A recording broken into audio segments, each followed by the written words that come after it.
to those who are going to be left behind during the transition and split. There's going to be a lot of questions and things they need answered. It'll be very obvious when this happens. And I just want to leave my little slice for those who are open to listen and hear on what they can do next time, because there will be another chance for them to ascend with us.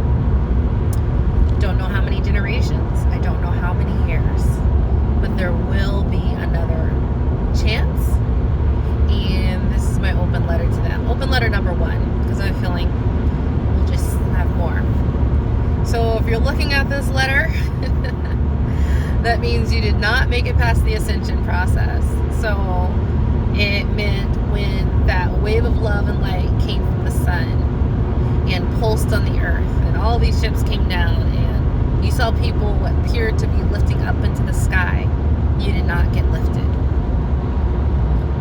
I can imagine you probably went through shock, fear, disbelief, and horror. And I just want you guys to know it's not the last chance you get. They have not told me when they'll come again. Don't know if it'll be your lifetime or in a couple of lifetimes. But you will get another chance if you learn your lessons. And I just wanted to share some things that helped me learn my lessons. So the first thing, you guys are going to have to understand that you're a spiritual soul. And that means you can go through this life by yourself in the 3D, or you can ask for spiritual assistance. Now, I didn't go through religion. Religion has a lot of mind control in it. It has a lot of closed-mindedness. You know, everything's witchcraft or sorcery. Like, even if you say like a curse, they're like, that's witch. Like I don't like it. Especially as, you know, my ancestry and my lineage.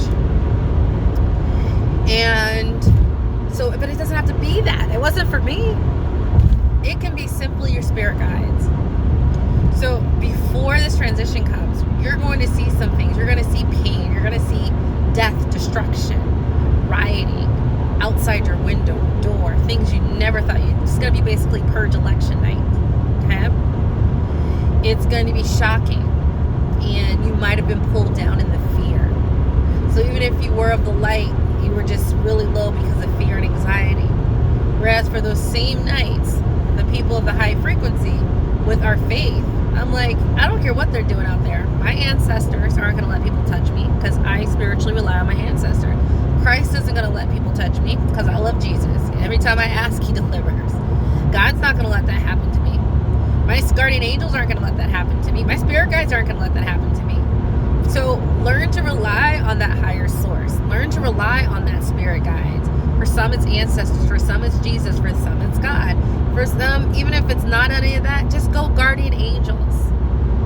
Learn to rely on that, because the darkness is going to try to go for full control. And you need to remember you're the creator and you have support on high. And if they try to make vaccines mandatory, you don't want to do it.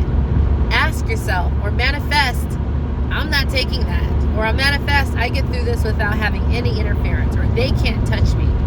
And if you need extra help, ask your guardian angels to show you each day what to do to make sure you manifest this. So if your manifestation is, I am happily with my family every day ask your higher self and ask your guardian angels, what's one thing I could do?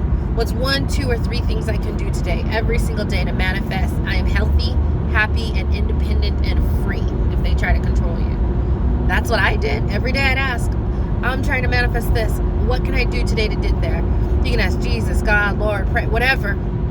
Higher self, if you don't believe in any of that, but you believe you have a spirit. Guardian angels, they'll all give you an answer. You'll be guided that day to what you need to do. You're going to have to rely on that because things are going to get crazy.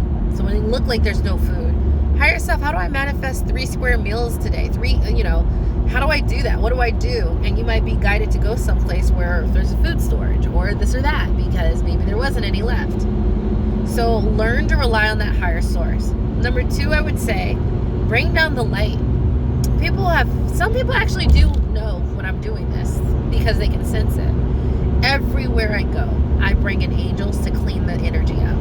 So I'll go in a store, I'll go in an apartment complex, I'll go, Archangel Michael, transmute anything that's any energy that's not divine love and light to divine love and light. All over the state, all over this city, all over this town, all over this parking lot, all in the stadium. I do that everywhere I go because I love when all the energy of a place gets transmuted to love. People don't even realize, but you can ask the angels to do that. You can ask God or Jesus to do it. They don't even know why they're happy, but they are. And I just like being in that environment. Call in the light. I don't care if you're in prison. Call in the light every day. Ask him to clean the energy. Ask him to surround you with divine love and light and walk in that every single day. You're going to need it. And when you start understanding your spiritual self having a human experience, you can start to lean into that. And then all of a sudden, like myself, it doesn't matter what's going on. You create what you want. You ask for assistance on high to get it. You ask for assistance to protect you. And you do that. It doesn't matter with Trump or someone's president. It doesn't matter if they're fighting outside my block. It just doesn't. How do I manifest? How do I make sure my house and my family is completely safe and protected today? Guardian angels, Jesus, God, higher self, any of them. Honestly, you'll get the same results. Ancestors, right? You're going to have to learn to rely on that and learn to bring the energy of the light into where you go. So, say you're in prison. If I was in prison, every day I'd have angels in that entire place cleansing and clearing the energy, because everything's energy. Once you know that, and we're here as energy to work with energy and manipulate energy. There's going to be so much love in those dang prisons, they're not even going to know what to do, right? There's going to be so much healing you can bring into there. Archangel Raphael, can you come and transmute everything that isn't and heal all the souls here today? Archangel Jesus, can you show me how I can help heal the souls that are meant to be healed by me today? You can do that, and you will be shown what to do. So number 2, make sure everywhere you go, you rely on that spiritual support and change the energy to something beautiful, to love. Be the light in the dark. And you can just do that with one thought,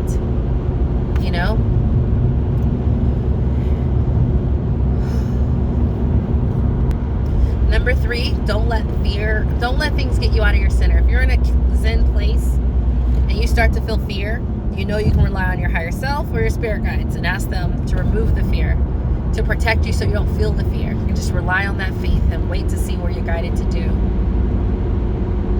Right? But stay in your Zen. When I go places and people are rude to me, maybe 5 years ago I would have popped off.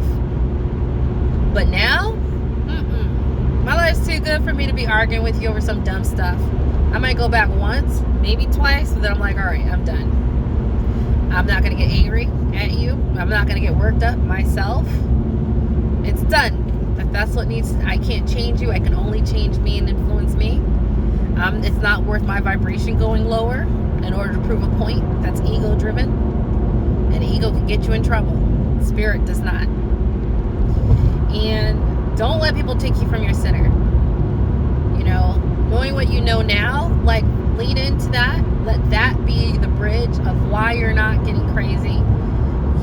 Everyone has the right to their own journey. You don't have so if you're going back and forth, why? You're not changing anything. They're at their vibration level, you're at yours. Don't lower yourself. And if everyone took that, it'd be a lot different world. So here's my open letter to things that'll help you when the shift happens and occurs. I hope you find this. After the shift, I hope you find it and it gives you some answers and some tips and tools on how just within your own self, within your own mind, within your own energetic force, even though you're stuck in this place, you still understand that you can create, and you're a spiritual being with spiritual assistance having a human experience. And thus, you can manipulate and work with things at that higher level. So with that being said, I love you all. I'm wishing you learning and evolution of your soul and an openness of your mind to do better and better for what's to come. And in result, I hope all of you become the light that others need to see, become the Zen other needs to see, become the faith that other needs to see in the dark times that are coming for you guys. So that next time the opportunity arises, or if nothing else, enjoy the life that you do have on earth, because you are a creator. You are a part of the divine.